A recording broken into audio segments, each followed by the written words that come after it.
નમસ્કાર. આજે આપણે રાજકારણની એક એવી ગૂંચવણભરી વાત કરવાના છીએ જે કદાચ કોઈને પણ વિચારતા કરી દે. શું એવું શક્ય છે કે એક લોકતાંત્રિક દેશમાં ચૂંટણીઓ જ લોકોની આઝાદી માટે ખતરો બની જાય? ચાલો આ રસપ્રદ વિષયને ઊંડાણપૂર્વક સમજીએ. વિચારવા જેવો સવાલ છે નહીં? શું એવું બની શકે કે લોકો મત પણ આપે, પોતાની સરકાર પણ ચૂંટે અને છતાં ધીમે ધીમે ખબર પણ ન પડે એમ પોતાની સ્વતંત્રતા ગુમાવી દે? આજે દુનિયાના ઘણા દેશોમાં આ એક કડવી વાસ્તવિકતા બની રહી છે. આ જે વિરોધાભાસ છે ને, એનો માટે એક ખાસ શબ્દ છે: અનુદાર લોકશાહી, એટલે કે ઇલિબરલ ડેમોક્રેસી. આ એક એવી સિસ્ટમ છે જ્યાં ચૂંટણીઓનું નાટક તો થાય છે, પણ લોકશાહીનો જે અસલી આત્મા છે ને, એટલે કે આઝાદી, અધિકારો અને ન્યાય, એ ધીમે ધીમે ખતમ કરી દેવામાં આવે છે. જાણીતા લેખક ફરીદ ઝકરિયાએ આ વાત બહુ સરસ રીતે સમજાવી છે. એમનું કહેવું છે કે ખાલી ઇલેક્શન કરાવી દેવાથી કોઈ દેશ લોકતાંત્રિક નથી બની જતો. સાચી લોકશાહી તો ત્યારે કહેવાય જ્યારે સરકાર કાયદાના દાયરામાં રહીને કામ કરે અને લોકોના અધિકારોનું રક્ષણ થાય. તો ચાલો હવે જરા ઊંડા ઉતરીએ અને સમજીએ કે આ બે પ્રકારની લોકશાહીમાં આસમાન જમીનનો ફરક શું છે. એક તરફ છે ઉદાર લોકશાહી અને બીજી તરફ છે આ નવી કહેવાતી અનુદાર લોકશાહી. જો ઉદાર લોકશાહીમાં સરકાર સર્વોપરી નથી, કાયદો સર્વોપરી છે. અહીં સ્વતંત્ર અદાલતો, આઝાદ મીડિયા અને નાગરિકોના મૂળભૂત અધિકારો જેવા મજબૂત પાયા હોય છે. આ બધું એ સુનિશ્ચિત કરે છે કે બહુમતી ધરાવતી સરકાર પણ લઘુમતીના અધિકારોને કચડી ન શકે.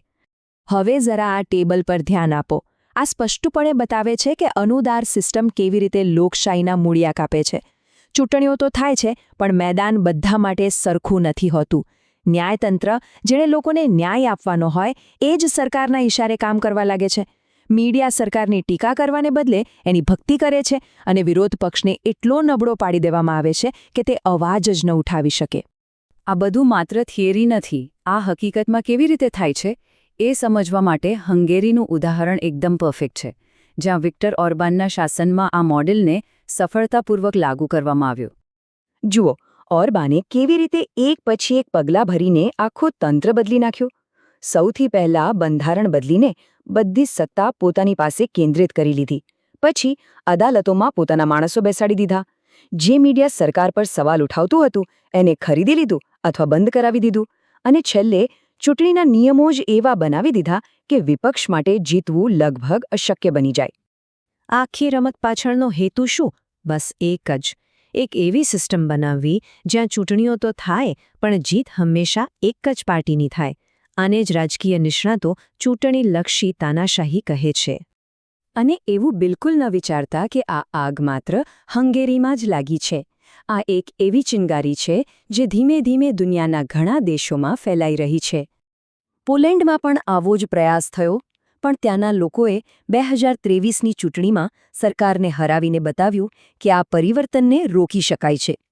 બીજી બાજુ તુર્કીમાં રાષ્ટ્રપતિ એર્દોગને ધીમે ધીમે દેશની લગભગ બધી જ સંસ્થાઓ પર પોતાનો અંકુશ જમાવી લીધો છે.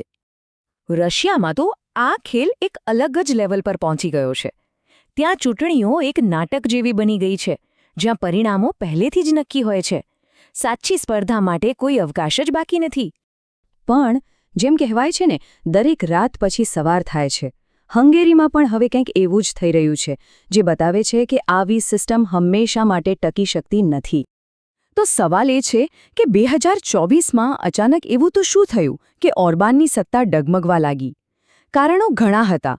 આસમાને પહોંચેલી મોંઘવારી, ભ્રષ્ટાચારના આરોપો અને યુરોપિયન યુનિયનનું દબાણ.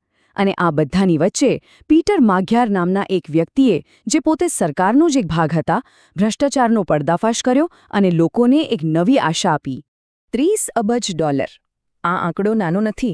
જ્યારે યુરોપિયન યુનિયને હંગેરીના લોકશાહી વિરોધી પગલાંના કારણે આટલું મોટું ફંડ રોકી દીધું, ત્યારે સરકાર પર જબરદસ્ત આર્થિક દબાણ આવ્યું. આ બતાવે છે કે જ્યારે કોઈ દેશ નિયમો તોડે છે, ત્યારે તેને આંતરરાષ્ટ્રીય સ્તરે પણ પરિણામો ભોગવવા પડે છે. આ બધી વાત પછી એક મૂળભૂત સવાલ આપણા બધાના મનમાં થવો જોઈએ. એક એવો સવાલ જે દરેક નાગરિકે પોતાની જાતને પૂછવાની જરૂર છે.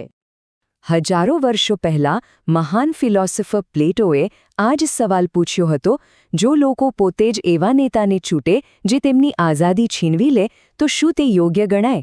આ જ મૂંઝવણને ઉકેલવા માટે ઉદાર લોકશાહીમાં બંધારણ અને કાયદાનું શાસન બનાવવામાં આવ્યું છે, જેથી બહુમતીની તાનાશાહી ક્યારેય સ્થાપિત ન થઈ શકે. તો આખી ચર્ચાનો સાર શું છે? આપણે આમાંથી કઈ સૌથી મહત્વની વાત યાદ રાખવાની છે? યાદ રાખજો, લોકશાહીનું અસલી રક્ષણ કોઈ બંધારણના પુસ્તકમાં નથી. એનું રક્ષણ તો જાગૃત નાગરિકોના હાથમાં છે. જ્યારે આપણે દેશના નાગરિકો સતર્ક રહીએ છીએ, સરકારને સવાલો પૂછીએ છીએ અને આપણી આઝાદીની કિંમત સમજીએ છીએ, ત્યારે જ લોકશાહી ખરા અર્થમાં જીવંત રહે છે. આ જાગૃતિ જ આપણી સૌથી મોટી તાકાત છે.